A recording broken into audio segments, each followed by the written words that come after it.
Good morning বন্ধুরা, তোমরা কেমন আছো? আশা করি তোমরা সবাই ভালো আছো। ঘুম থেকে উঠে রোজকারের মতন আমার ডেইলি কাজকর্ম শুরু হয়ে গেছে। তো ঘুম থেকে উঠেছি অনেকক্ষণ আগে, কিন্তু উঠে আমি বাসন কোসন সমস্ত মেজেছি। তারপরে বাসন মাজার পরে ঘরগুলো মুছেছি, তারপরে কাচতে এসেছি। ফোনটায় চার্জ ছিল না, তাই ফোনে চার্জে বসিয়েছিলাম। তো যাই হোক, কিছুটা চার্জ হয়েছে, ফুল চার্জ হয়নি। কিছুটা চার্জ হওয়ার পরে ফোনটা খুললাম, আর এখানে দেখো কেচে ধুয়ে জামা কাপড়গুলো মেলছি।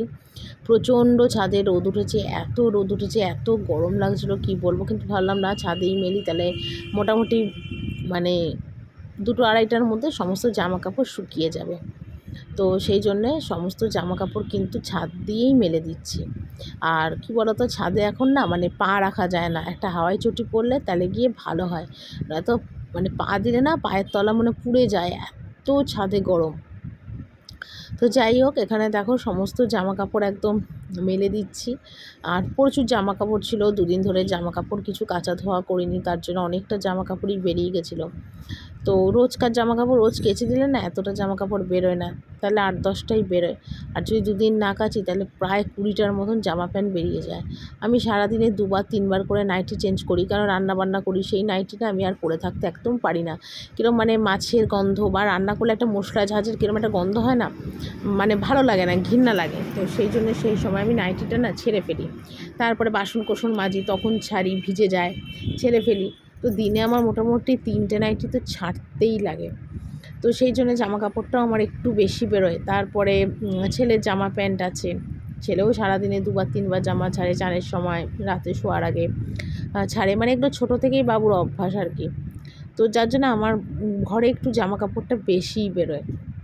তো তাও একটা সুবিধা কি, আমাদের ছাদটা খোলামেলা, তো আর প্রচুর রোদ রোদ খেলে, হাওয়া বাতাস খেলে, তো যার জন্য জামা কাপড়গুলো ছাদে মেলতে সুবিধা হয়। কিন্তু ওই বললাম যে রোদের জন্য না ছাদে আর কোনো জামা কাপড় মেলতে ইচ্ছা করে না। তো যাই হোক, ওখানে সমস্ত উপরে কাজকর্ম সারলাম। আর এখানে তোমাদের দাদাভাই মুদিখানা থেকে যেগুলো নিয়ে এসছে, আর সবজি বাজার বলতে বিশেষ কিছু আনেনি। তোমার এখানে এনেছে বেগুন, পেঁপে, গাজর, ক্যাপসিকাম, বলে দিয়েছিলাম গাজর ক্যাপসিকাম আনতে। আম নিয়ে এসছে, কেন গরমকালে না শেষ পাতে একটু আমের চাটনি না হলে একদম খেতে ভালো লাগে না। তো সেই জন্য আম নিয়ে এসছে। আর এখানে দেখো নিয়ে এসছে কাঁচা লঙ্কা, আদা, রসুন, তারপরে দেখো একটা পুরো ট্রে ধরে ডিম নিয়ে এসছে, 30টা ডিম। যখনই আনে তোমাদের দাদাভাই এরকম একটু বেশি করেই ডিম আনে। তো তারপরে এখানে মুদিখানা বলতে দেখো চা পাতা, বিস্কুট, চিনি, পেঁয়াজ, তারপরে সাদা তেল, তো এগুলোও নিয়ে এসছে। তো তারপর দেখো ভাত হয়ে গেছে, তো বাবুকে একটু ডিমের অমলেট দিয়ে ডাল সিদ্ধ দিয়ে খেতে দিয়ে দেবো। তো সেই জন্যে ডিমের অমলেটটা করে নিচ্ছিলাম। আর আজকে না একটুখানি ফ্রাইড রাইস করার ইচ্ছা আছে, তো দেখি কি করি। তো পেঁয়াজ কুচি দিয়ে ডিমটা ভালো করে দেখো ফাটিয়ে নিচ্ছে। আর আমার ছেলে না পেঁয়াজ কুচি একটু বেশি দিয়ে ডিমের অমলেট খেতে ভালোবাসে, ডাল না হলেও হবে, শুধু ওকে যদি ডিমের অমলেট দিয়ে দেওয়া যায় তো ওই দিয়েই খেয়ে নেবে, কোনো ঘি মাখন ওর কিচ্ছু লাগবে না। এতটাই ওর ডিম ভালোবাসে। মাছ ভালোবাসে, মাছের আগে তো ছোটোবেলায় গাদা খেত, এখনও গাদার মাছ অতটা প্রিয় না, ডিমের পেটির মাছটাই খেতে চায়। তো যাই হোক, এখানে ডিমের অমলেটটা বসিয়ে দিলাম। আর এখানে দেখো গাজর আর ক্যাপসিকামটাও ভেজে নিচ্ছি। এখানে একটু ফ্রাইড রাইস করবো, সেটাই ভেবেছিলাম। তো যাই হোক, ওখানে ভেজে নিই। ফ্রাইড রাইসটাই হয়তো আগে করব, কেটে নিয়েছিলাম আর কি। আর বাবুকে ডিমের অমলেট দিয়ে খেতে দিয়ে দেবো। তো যাই হোক, ছেলেকে খেতে দিয়ে দিলাম ডিমের অমলেট দিয়ে আমি এখানে ডিমের ঝোলের কাইটা বসিয়ে দিয়েছিলাম। তো এখানে পেঁয়াজ, রসুন, আদা, যেরকম নর্মাল মশলা লাগে ডিমের রান্না করতে, তো সেটাই দিলাম। আর টমেটোর সস আর একটু চিনি দিলাম। তো মশলাটা ভালো করে কষাচ্ছি, কেন মশলাটা ভালো করে না কষালে কিন্তু ডিমের একটা টেস্ট লাগবে না, গন্ধ লাগবে না। তো এখানে আলু কেটে নিয়েছি, আর আলুর মধ্যে না গরম মশলা দিয়ে একদম রেডি করে রেখেছি। সব দিয়ে আমি ভালো করে কষাবো, কষিয়ে নিয়ে তারপর জল ঢালবো। কারণ এর আগে না ডিম দিয়েও আমি কষিয়েছি, কিন্তু কী হয় বলো তো, ডিম দিয়ে কষালে না ডিমগুলো না খুন্তির গুঁতো খেয়ে না ভেঙে যায়। তো তার জন্য না এখন আমি ডিম দিয়ে না অতটা আর কষাই না, কোনো সময় জল ঢেলে দিয়ে দিই, আর নয়তো একবার একটু নাড়িয়েই জল দিয়ে দিই। সেই কারণের জন্যে এইরকম বুদ্ধি আর কি আমি করেছি আর কি, নয়তো না ডিম ভেঙে একদম বেরিয়ে যায়। তো দেখো একদম ভালো করে মশলা কিন্তু একদম কষানো হয়ে গেছে। আর রান্না করছিলাম, এত সুন্দর গন্ধ হচ্ছিলো, মনে হচ্ছিলো যেন আমি মটন রান্না করছি, এত সুন্দর স্মেলটা বেরিয়েছিলো মশলার। তো যাই হোক, এখানে আর খুব বেশি ডিমটা নাড়ানাড়ি করলাম না, বেশি নাড়ানাড়ি করলেই আমার ডিম যাবে ভেঙে, এর আগে এরকম হয়েছে। তো সেই জন্যে আর বেশি নাড়ালাম না। তো এর মধ্যে আমি দিয়ে দেবো এবার পরিমাণ মতন জল, কারণ আলুটা একটু শক্ত আছে। চলো তোমাদের রান্নাটা দেখিয়ে দিই আজকে। এখানে দেখো প্লেন সাদা ভাত করেছি, তবে ভাত কিন্তু একজনের মতো করেছি।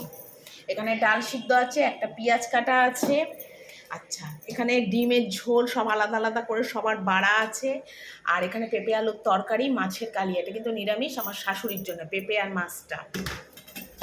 আচ্ছা এখানে করেছি দেখো ফ্রাইড রাইস, গাজর, ক্যাপসিকাম, পেঁয়াজ সব দিয়ে দেখো একদম ঝরঝরা ফ্রাইড রাইস করেছি। আচ্ছা এখানে করেছি ডিমের কালিয়া আলু দিয়ে, একদম মাখা মাখাই দেখো গ্রেভি, একদম ডিমের কালিয়া করেছি এটা, মানে এটা এ বেলার, ঠিক আছে। আর ও বেলার জন্য আমি একদম ডিমের ঝোল করে রেখেছি, এই যে আলু দিয়ে ডিমের ঝোল। আর এখানে আছে আমের চাটনি। এই ছিল আজকে আমার দুপুরের রান্না।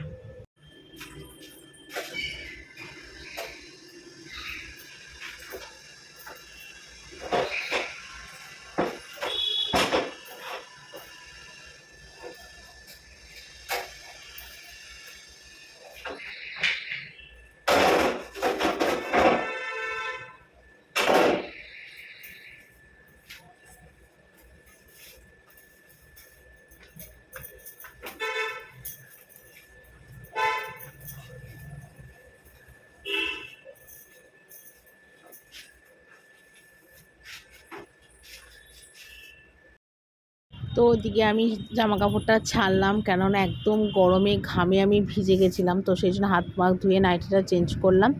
আর করে দেখো সকালবেলা যে জামা কাপড়গুলো কেচেছিলাম সেগুলো সবটা শুকিয়ে গেছে, মানে নাইটিগুলো সব শুকিয়ে গেছে, তবে বাবুর প্যান্টগুলো একটু কোমরের কাছে ভেজা ছিল।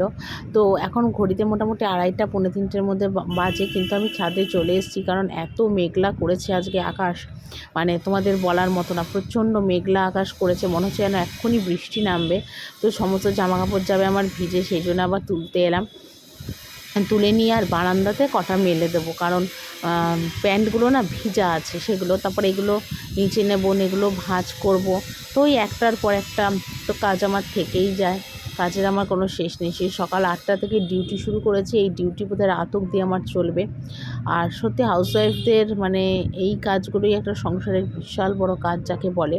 তো যাই হোক, এখানে দেখো জামা কাপড় এদিকের মানে যেগুলো ভেজা আছে সেগুলো এখান দিয়ে মেলে দিচ্ছি, আর দিলে মোটামুটি আমার মানে একবেলার মতন কাজ শেষ। তো তারপরে আবার 4টে নয় 4:30 নাগাদ আমি আবার ছাদে যাই, রিল বানাতে যাই, মানে এটা আমার একটা নতুন কাজ হয়েছে আর কি, প্রতিদিন ছাদে গিয়ে রিল করি।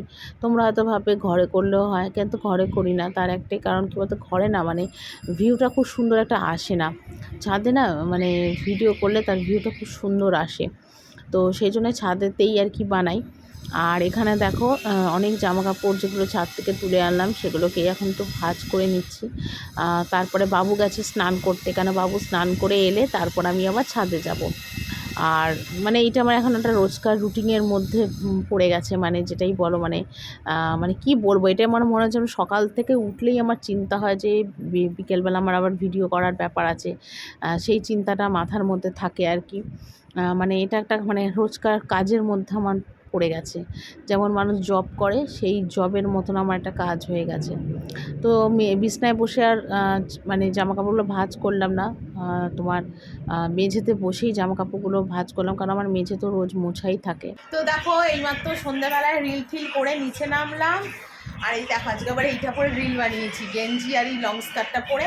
আর বাবুকে এখন খেতে দিয়েছি, সেই জামা ছাড়িনি, খেতে দিয়েছি বাবুকে, এই যে বাবুকে খেতে দিয়েছি, বাবু এখন খাচ্ছে, এই দেখো বাবু এখন খাচ্ছে ডিম কষা, ফ্রাইড রাইস আর আমের চাটনি। বাবু ভালো আছে?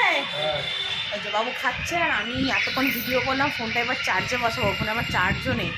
তো চলো খেয়ে নিই, মানে আমি তো একটুখানি ফ্রাইড রাইস খেয়ে চলে গেছি, আর ও এখন খাচ্ছে, চলো।